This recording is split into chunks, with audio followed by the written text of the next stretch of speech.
I think Jed gets unfairly blamed. I really do. I think it's just he's an easy punching bag for a lot of reasons. Most notably, he's not Eddie D, right? And Eddie D was a great owner, and he's become even greater.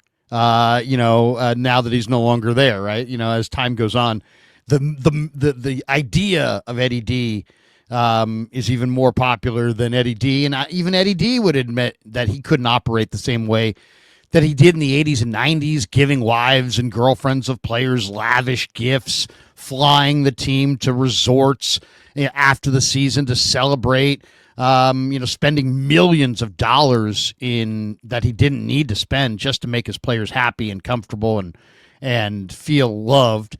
Those days have come and gone with the advent of the salary cap. Now, the one thing about this channel and the reason that the channel's growing and your channel's growing is that there are people that no matter what the Niners do, they will rip it and tell you they're wrong. Yep. There are people out there in our space that no matter what the Niners do, they will work back from that and figure out how to make it right.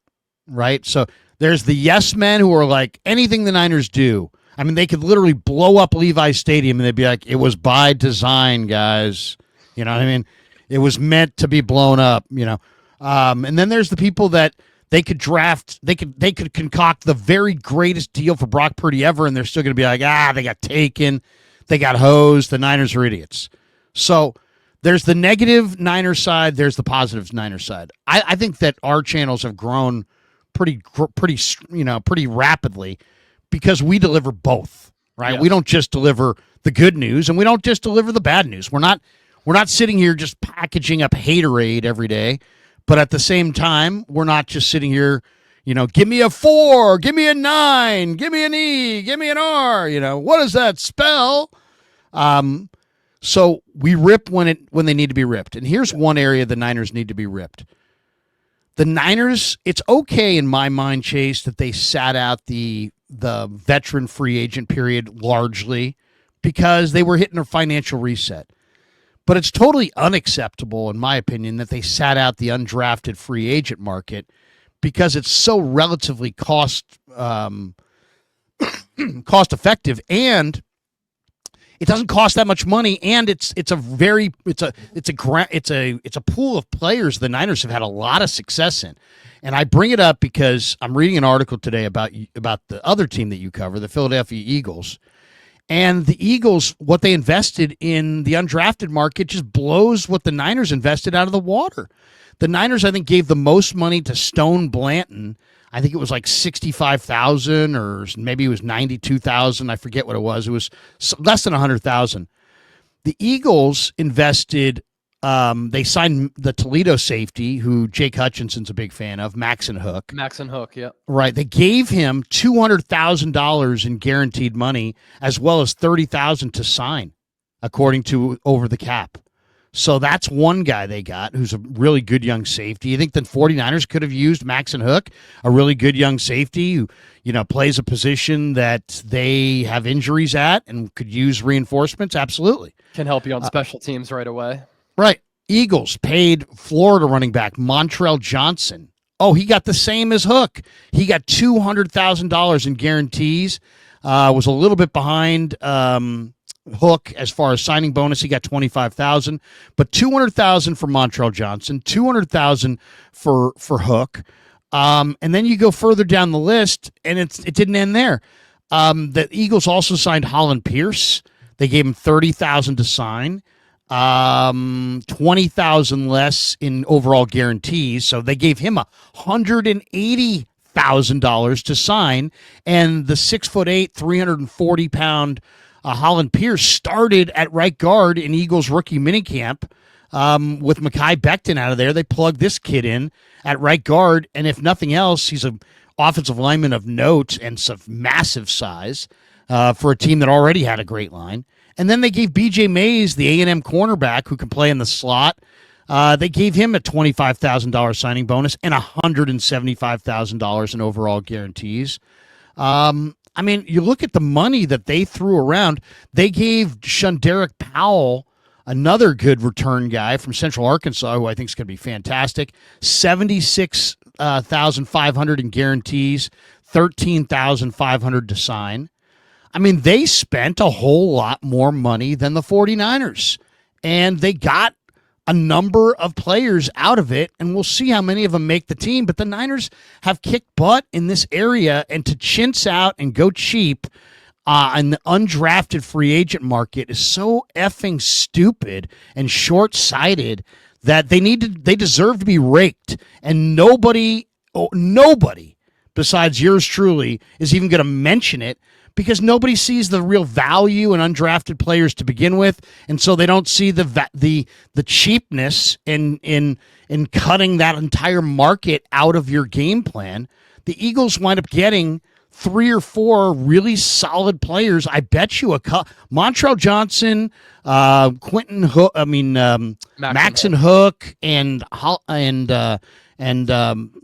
B.J. Mays and Holland Pierce. I bet you 3 out of 4 of those guys wind up making their team, and they're a Super Bowl champion. So, sorry, I love Jed, love Kyle, love John, but you guys cheaped out in the undrafted free agent market, and it's going to cost you. And it was stupid. It was totally short-sighted. And how much did it possibly save you? $1 million? $1 million? You just had 3 families drop $510 million of cash in your lap, additional cash into your out. You couldn't find a way to spend $1 million or less on the undrafted free agent market. Very short-sighted, very stupid. Yeah. And I definitely see where you're coming from. And it is so funny how you just look at the landscape of people who talk about the Niners. And I think it's always best to play everything down the center. Be willing to hear arguments and conversations and talking points from people on a variety of topics from all types of different spectrums. That's how I've always kind of tried to approach my coverage, and that's really what being objective is.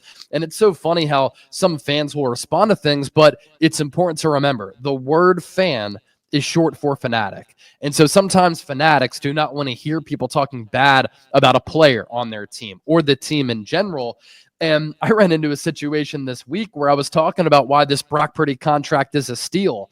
And I threw out all of these numbers and all of these calculations, and people are in the comment section saying, "You're switching up on us, Chase. You were ripping Brock Purdy last year. Now you're saying this is a great deal." Well, hold up. Yes, I'm going to rip Brock Purdy when he tries to play hero ball. And in multiple instances down the stretch, when the Niners have an opportunity to drive down the field, win the ball game, and he throws an awful interception, do you want me to say, "Brock, at least you tried"? At least you tried, man. No, I'm going to say that's a bad decision. It's a bad throw.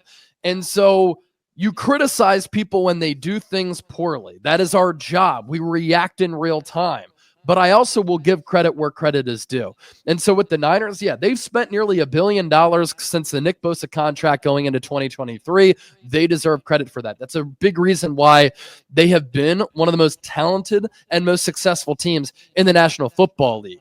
But man, you look at this UDFA market, you're telling me that after you don't draft an offensive tackle when Trent Williams is 37 and Colt McKivitz is going into the final year of his deal, when you don't have a legitimate backup tackle, that you can't give a bag to Holland Pierce? You gave a lot of money to Evan Anderson last year. He ended up making your team. Right. You were proven correct.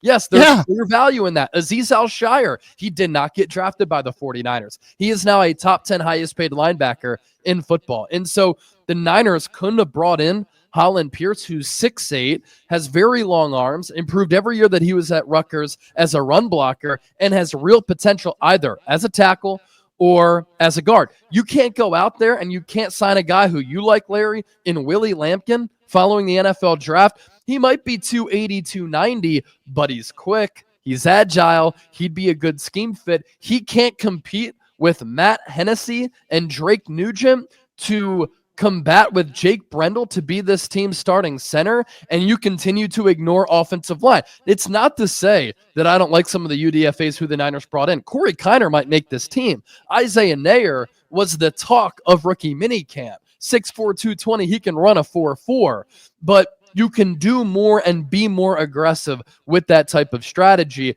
and that is where the Niners do deserve some criticism. I agree with you.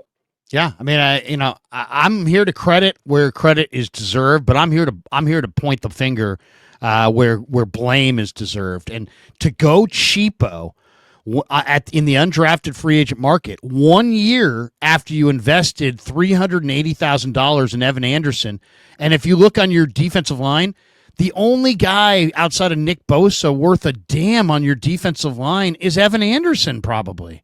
I mean, Outside of the Evan rookies. Anderson. Yeah. Yeah, I mean, outside of the rookies, I mean, the rookies this year, but I mean, before West and Collins and Mikael Williams, what is the meat and potatoes of this defensive line? It's Bosa, it's what, Sam Aquinu, and it's Evan Anderson. Yeah. So I personally, He's probably the top backup defensive tackle if you don't count the rookies. I count them as starters, CJ West and Alfred Collins, and I think that Evan Anderson is probably the top backup defensive tackle because I'd like him better than a guy like Jordan Elliott, who we know who he is at this point. well, and you look at the rest of that line, Kevin Givens, what was he? He was an undrafted free agent. You know what I mean? And this year, this was the wrong year I mean, how hard is it to understand when people are like, oh, Eric DeCosta said they normally have 120, 150 draftable players, and this year he's got well over 200. And other teams were saying the same thing. The depth of this draft is extraordinary, and you can get. So this is the draft. You decide to sit out the undrafted free agent market, and you let Jared Ivey go to the Seahawks, and you let the Eagles load up on 3 or 4 guys that you could have used, all to save less than $1 million. When you're going to spend probably more than that on some Super Bowl napkin holder in the upper deck. I mean, it's just absolutely asinine that they would sit out that market, and they deserve to get raked for it. The other thing, too, let me just add this. You read the Matt Barrows piece with Tariq Ahmad, and it was a really well put together piece, and it gave you insight for why the Niners like the prospects that they did.